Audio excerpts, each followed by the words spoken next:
It's a real story. The haunting of the unborn. This is a story I have kept locked away in my mind since I was 19 years old. One that still sends shivers down my spine. It revolves around my cousin Aunt, a deeply religious woman who, at the time, was pregnant. It was the year 2013, and her faith had always been unwavering, a source of comfort and strength for her. She visited numerous temples, seeking blessings and spiritual guidance before her marriage. However, as the months of her pregnancy wore on, her physical limitations became evident.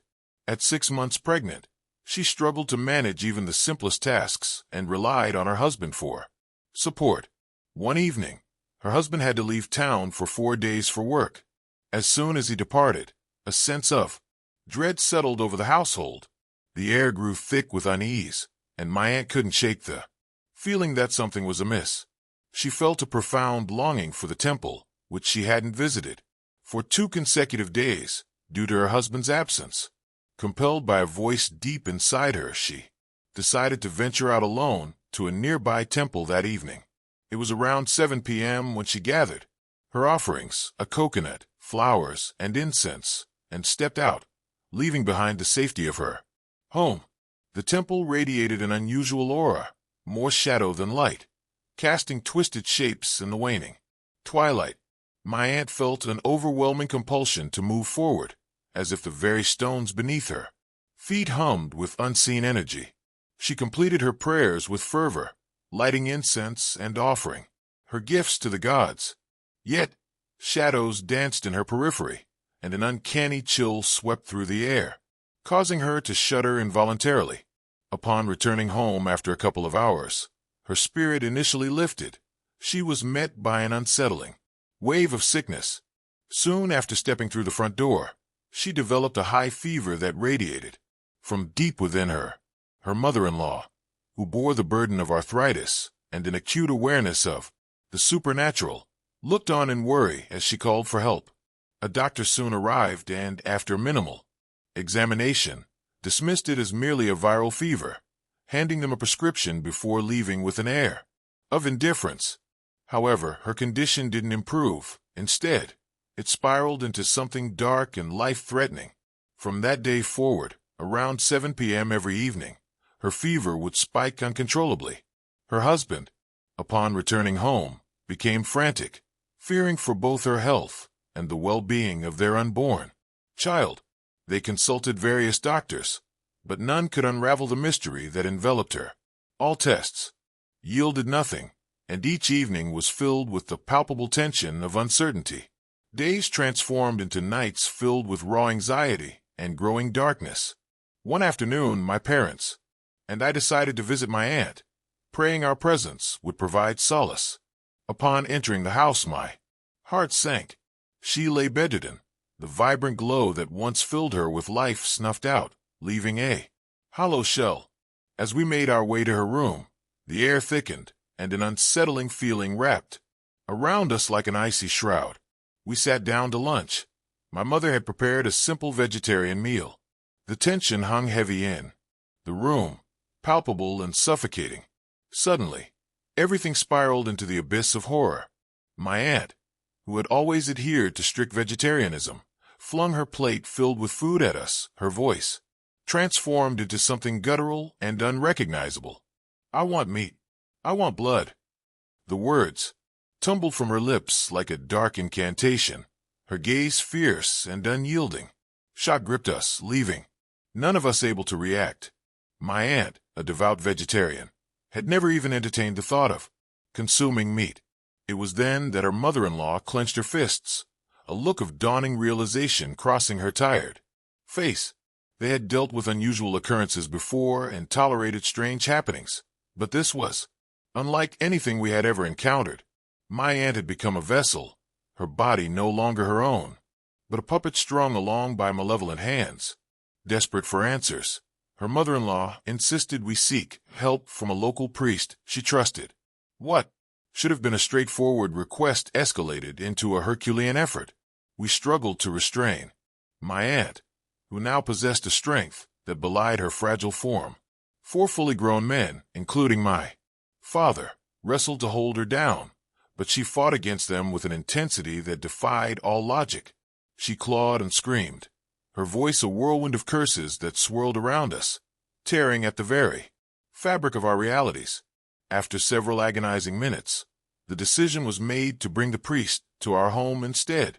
After what felt like an eternity, the priest finally arrived, his expression shifting from calmness to grave concern upon witnessing my aunt in such a state. Approaching her slowly, he placed his hand on her forehead while she writhed and hissed, a feral look in her eyes. "Who are you?" he demanded, his tone both commanding and soothing. For a harrowing moment, the room fell into silence as my aunt fought within herself, battling the entity that had claimed her.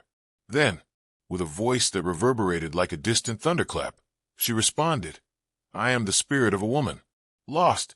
The atmosphere trembled as she continued, "I was once a pregnant soul, struck down by a car outside this very temple. Now this child is destined to be mine." Her words resonated through us like a death knell, echoing the horror of a tragedy that had unfolded long before our time. While the priest stayed composed, we felt terror clawing at our throats. A flicker of disbelief ran through us as we exchanged terrified glances. Was this really happening? A spirit claiming a mortal child? The air around us charged with fearful energy. It was as if the very shadows had ears, eavesdropping on our disbelief. The priest remained focused, calm in the face of despair. "You have endured a great injustice," he spoke softly to the spirit, "but you will not find freedom through vengeance. If you seek retribution, you will only bind yourself to this realm." His mantras filled the space, a lifeline thrown into the tumultuous sea of darkness that engulfed my aunt. Yet my aunt's body convulsed violently in response to his words. She thrashed on the bed, letting out blood-curdling cries that sliced through the air like jagged glass. "I was taken from my time. I will not lose another child." Her eyes blazed with rage, fierce and unrelenting as they bore into the priest's soul. The priest pressed on, unyielding. As his chants grew louder, the atmosphere shifted. It felt as though the walls themselves trembled under the weight of unresolved grief. At that moment, we all understood the immensity of what we had become entangled within. Something far older than us was at play, and we were nothing but pawns in this ancient game. With each mantra, my aunt's spasms began to subside, but her eyes remained wild, flickering between terror and rage, complete turmoil raging inside her. "Leave her." The priest's voice sliced through the madness, firm and resolute. "You will not take another life. This child is not yours." Suddenly, a gust of wind crashed through the room. It felt alive, wrapping around us and twisting with a hunger that sent chills up our spines. We huddled closer together, fear tightening its grip around our hearts. The curtains flapped and billowed as if caught in a storm, but we were frozen, riveted to the chaos that enveloped us. Our moment, it felt as if time itself twisted, dragging us into a decade-long abyss. An overwhelming gust tossed my hair, the scent of decay expanding around us. My aunt's face twisted as she moaned in agony, the spirit's grip evidently unwilling to relent. Then, in an instant, my aunt let out a piercing scream. I felt the air fracture, a thunderous clap echoing through the house, as if the very foundations were shaking. We all gasped as we felt something cold, an indescribable chill, as if death had brushed past us. The priest's mantras rumbled through the room, and my aunt's body went still. In that pregnant pause, all was silent. Then, as quickly as it began, the turmoil ceased. My aunt fell back, eyes fluttering closed, a peaceful expression washing over her face, and the gust of wind departed just as swiftly as it had arrived. We huddled together, hearts pounding and minds racing. The priest calmly declared, "She is free now. The bond has been severed." My aunt lay lifeless for a moment before a breath escaped her lips, a heavy sigh that shook her whole frame. Despite the resolution, unease lingered in the air. The damage remained, though her spirit was free. Unresolved remnants had been stirred. The priest declined payment for his services, instead requesting they name the child after him, calling her X, as a way to seal the bond forged that night. Days morphed into weeks, and while my aunt recovered, shadows clung to the edges of the house like a never-ending fog. My uncles celebrated the arrival of their baby girl, and yet an undercurrent of trepidation vibrated through every interaction. The memories of earlier events felt raw, pulsing beneath the surface. The baby thrived, her laughter a bright light in a home still haunted by darkness.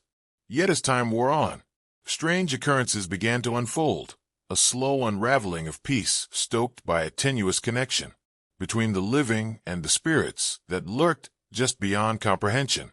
My aunt's nightmares lurked at the surface of her mind, invasive and relentless, filled with visions of the lost woman haunting her with sorrowful eyes. The spirit felt closer than ever, an oppressive weight hovering over her as she navigated her new life as a mother. One night, cradling baby X in her arms, my aunt was jolted awake by a whisper. "When the moon is full, I will take what is mine." The words coiled around her, suffocating her with fear, a remnant of the spirits promise lurking just beyond the veil. Each day unfolded with a growing sense of dread, a visceral sensation that clawed at her insides, leaving her lightheaded and anxious. She found herself growing paranoid, jumping at shadows and hearing faint whispers lingering at the corners of her consciousness.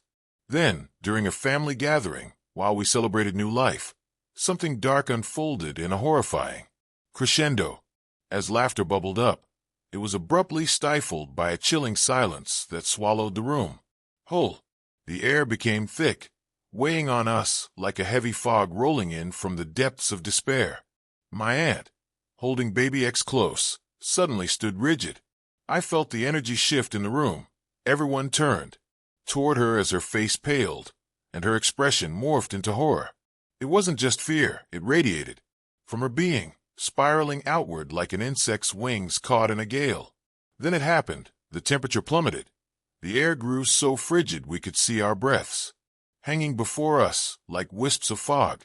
We looked around, our collective breath caught in our throats, and, in that dreadful moment, a low growl echoed through the air, a voice tinged with malice. "I have come for what is mine."